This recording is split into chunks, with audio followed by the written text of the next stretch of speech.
سلام، من پژوهشگروندا هستم و میخوام که این جنسیت سنگا رو معرفی کنم.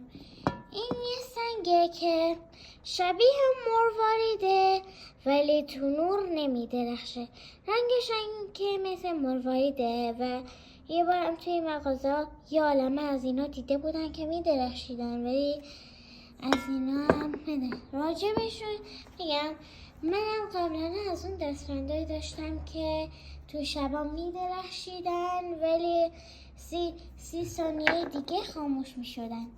این سنگو ببینید، این جنسیت سنگو از رودخونه برداشتیم. ببینید عجب رنگایی داره، رنگاشون با هم فرق داره و بهتره بگم که این جنسیتش راهیه و رنگاش هم بعضیاشون به هم فرق داره.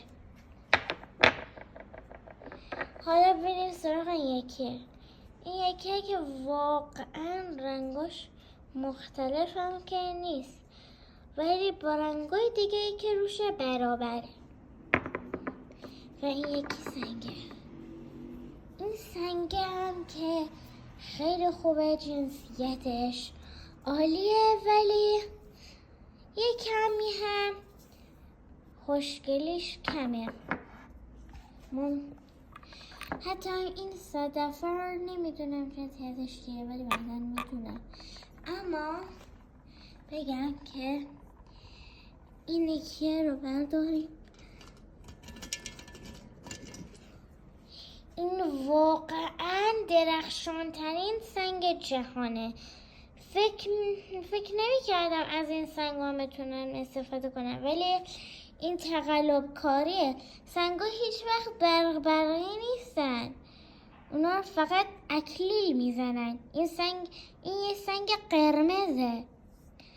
بله و راست میگم این کارها مراحلم داره.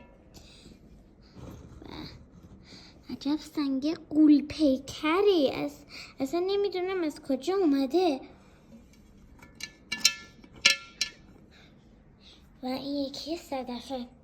این هم خیلی گرده ها ولی هیچ گردی هم به گرد این صدفش نمیرسونه.